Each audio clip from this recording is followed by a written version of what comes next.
Hello po! Ako si Anthony Constantino. Papasok ako sa Filipino Workshop. Pero bago yun, kwentuhan muna tayo. Tara na! 4 fun facts about me. Number 1. Ang pangalan ko ay Anthony. Pero ang palayaw ko ay Ant.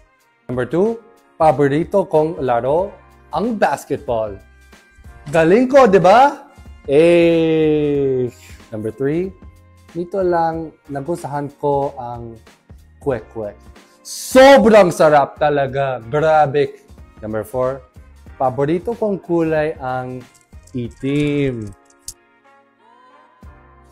Maraming salamat po. Thank you for being here with me today. If you guys want to see more of this FSL content, follow me at anthony.constantino on Instagram, Facebook, and TikTok.